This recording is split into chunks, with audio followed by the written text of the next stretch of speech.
Hey guys, and welcome to the next installment here on our APUSH lecture videos. And here with period 3, we are going to be continuing with the American Revolution, as you can see here in the painting in the background. And if you remember back from the last video, we talked a lot about how do we get to the American Revolution, that road to revolution from the French and Indian War all the way to the eventual Intolerable Acts and the eventual First Continental Congress and Declaration of Independence being written. In today's video, we're going to spend the entire time really taking a look at the actual fighting itself. Now, as far as the AP test, you don't need to know a whole lot about this, so this is not going to get in depth as much as maybe some of you may like that like war like myself, but we are going to try to focus on some things. We are going to try to focus on the conditions of both the British and American militaries, kind of the strengths and weaknesses for both, who should be a favor going in. We will talk about some of the battles, the impact of the militia, and then we will wrap it up with the surrender of General Cornwallis at Yorktown. So it's important to keep in mind here as we go through that not everybody in the American colonies are on the same page. In fact, less than half of the colonists would consider themselves to be patriots, those who are yearning for independence. The majority would either consider themselves neutral or loyalists that don't want to actively break away from England. And certain parts of the colonies are more loyal than others. Like the southern colonies typically tend to be more loyal than the north, and the New England colonies tend to be more patriotic than the South. So you have demographics kind of split, and that will cause problems for the Americans because they cannot rely on everybody, and you will have loyalists who will kind of betray the American colonists in times like a Benedict Arnold, who will remain loyal or who will switch over to loyalty with England. Now, just to save time, I'm not going to get into the review of how we got to this point. If you want to kind of do a quick backtrack to remember how did we get to revolution, I would suggest going back and listening to our last video, the 2.1 Road to Revolution. So picking up with new material here, we are actually in the midst of a revolution. We are now in 1776. We have already had the fighting taking place in the New England colonies, like at Lexington, like at Concord, like at Bunker Hill. So there already has been skirmishes. And there's going to be a calling of a Second Continental Congress. These are men who are patriots, who are kind of forming up a declaration to formally declare themselves independent from Britain. And we know, obviously, Thomas Jefferson, man pictured here, is going to be the principal author of this, and then we will have eventually the signers of this. We will do a more in-depth analysis of the Declaration in class, but just for this purpose here, we want to make sure we understand that these are coming from enlightened ideas. John Locke is going to be one of the major inspirers for Thomas Jefferson as he is writing this, and we will kind of see a lot of the words and verbiage coming out of here as we kind of break down the Declaration in class together. So we do know that we've already talked about this, that Lexington and Concord have already started. We already have them fighting in 1775 before the revolution is or I'm sorry, before the Declaration was written. We have a formation of a Continental Army under George Washington. However, there is more than just George Washington Army who is fighting for the cause. We also have militiamen, and we also have civilians who are fighting. Women and children at times were going and fighting even though they were not supposed to be, but they're volunteering under that militia, trying to help the war efforts at all costs. And as we take a look here at the chart real quick, I do want to take, I like how it breaks it down by the different militaries between the British and the Americans as far as the strengths and the weaknesses of here. And as far as the British, you might think that they would overwhelmingly be able to crush the colonists. They are well trained, well funded. They are supposed to be the most talented military in the world, and they also have the most talented navy in the world.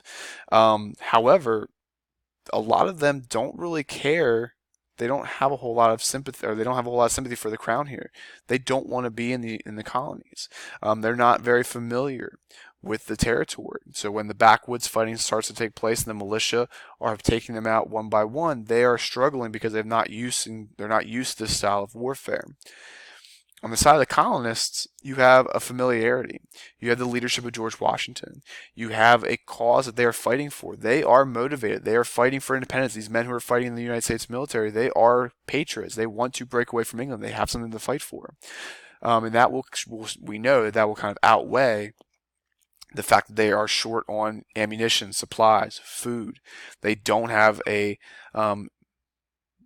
comparable navy or military to the likes of the British. And part of the problem for the British is they underestimated the colonials' commitment to independence. They did not believe they were going to be full-fledged into war the way that they were. Think of it kind of like a March Madness when a major team like Duke or Kentucky gets upset by a 15 or 14, 16 seed. You go in that game, you should always win, and you don't always take your opponents. Or sometimes, I'm sorry, you take your opponents for granted, and this is going to lead to the English having to fight a difficult strategy. One of the strengths of George Washington's leadership is that he knows that he doesn't necessarily have to win the war, he just has to not lose the war, and that will create a different strategy involved where he's basically just trying to stay away from the British and trying to make sure they are not captured until he can find his opportunity to strike, like we will see in Yorktown. And George Washington, he's really the symbol of the American war. He had to try to build basically up from nothing the professional military. And again, they're getting help from the militia. They're getting help from civilians because this is not a military that's well trained. This is not a military that's well equipped. The Continental Congress is not sending them supplies the way they need to be. The funds are not being raised. The different colonies are not contributing to money the way that they really should be. And because of these lack of supplies and lack of training, it's going to show, especially early on, a lot of losses piling up for the American military. But remember, that strategy, just trying to stay away and not be captured, will come into play at this point. So now here we're going to take a look real quick at the different military generals, General Washington for the Americans and obviously then General Gage for the British, and seeing kind of what their strengths are, what they're trying to do. And again, from the Americans, we just have to outlast the British. The colonists know as long as they can withhold being captured by the British, they have a shot. And they're going to use a lot of guerrilla tactics, especially the militia fighting in the different backwoods and forest areas of the colonies. They will not fight always on the battlefields the way that the British are used to, that European style of fighting shoulder to shoulder on an open field. And they're also going to be working very diligently to try to create an alliance with France. And if you think back to the French and Indian War, you might understand why the French really want to potentially fight the British to get back into North America. From the likes of General Gage, we more want to be able to they want to use a tactic of divide and conquer. They want to use the Loyalists as spies. They want them to seize property.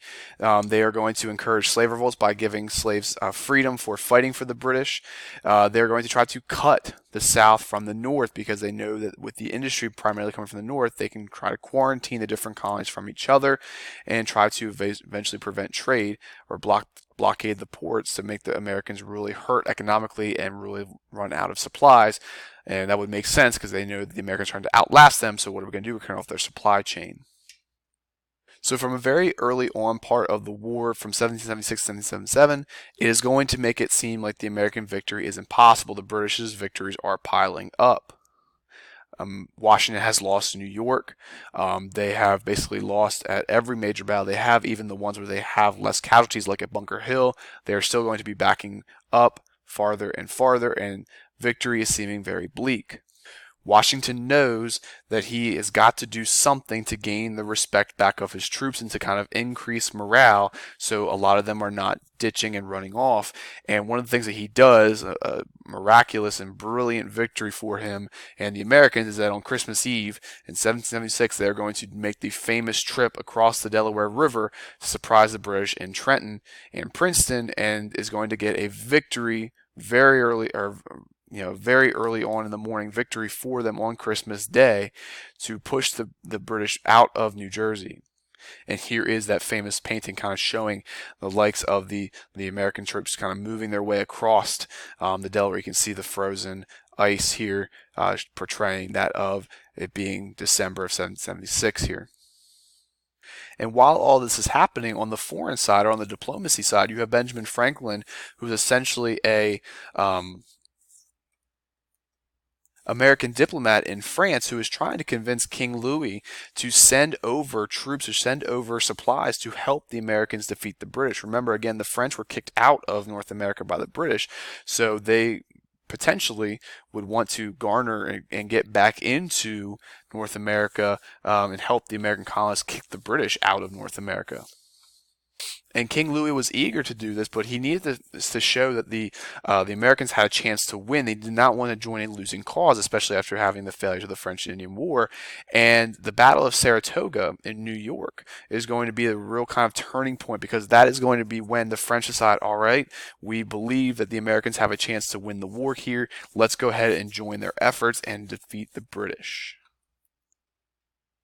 And after the Battle of Saratoga, the turning point of the war, we're going to have from the French, they're going to send General Marquis de Lafayette to help train the American troops and to try to neutralize the British advantage on the high seas, which was that they had a more sophisticated navy, they had a more sophisticated military, and they're going to be successful under the tutelage of Lafayette. Him and Washington are going to be able to really kind of shift the tides of the war into the favor of the Americans. And another low point, this is really the last low point for the Americans, is going to be Valley Forge. And while they're at Valley Forge, they do face starvation, they do face abandonment, but they are going to use this as a way to train their troops, along with Baron von Steuben. Washington and Lafayette are going to train their troops, continue to fight, and they're eventually going to come out stronger after the near starvation at Valley Forge, the winter of 1778. And what this is going to lead to for the next few years between 78 and 81, we have a two-pronged strategy where you have Washington fighting in the north and you have General Greene fighting in the south, and they're eventually pushing them backwards, the British backwards, into Virginia. And this is going to conclude with a battle at Yorktown, where you have General Cornwallis, who's pushed up against the coast, the peninsula, and they're going to be hit by the Americans on the land, and they're going to be hit by the French at the sea, and it's going to conclude with his eventual surrender here to General George Washington. You can see here by the map, you can see where the British are entrenched here in Yorktown. You have the French, you have the Americans here who have entrenched them on land, and then you also have the French here in the sea. And General Cornwallis is going to surrender in 1781, which will end the American Revolution. And Cornwallis is famous for saying it was the day the world turned upside down. And really what this is that it is the first time that a colony has fought back and succeeded to rebel against its mother country. And one of the lasting legacies of the of the American Revolution, not just with the United States being created, obviously, and then continuing onward, but it would be that it will inspire the likes of the French to do the same thing against their monarchy, and also different colonies in Latin America, including both Mexico of North America and then all of Central America, to fight back against Portugal and Spain to create their own independence movements as well. So even though the fighting ends in 1781, the Treaty of Paris, which officially ends the war, will not be signed until 1783. And from this, what happens is the United States gain their full independence. You can see here on the map where they control all the way to the Mississippi River. They will have a border between Canada and Florida. Florida will remain in the hands of Spain. And the British will have to remove all military from land claimed by the United States. So just as a quick little review here, we can see what the map looks like by the different years. We have here in 1754, the British territory, the French, and the Spanish. We then take a look here after the French and Indian War, where the French are completely kicked out, where you have the British and the Spanish lands. And now we have, with the Treaty of Paris, we have North America looking more like this, where the British is in Canada, you have the Spanish, and you have the Americans as well. So guys, this is going to conclude our discussions here on the American Revolutionary War. I want you again to come in like we always do with questions, discussion topics to talk about, and then we can continue with our declaration and our other parts of our Revolutionary Unit.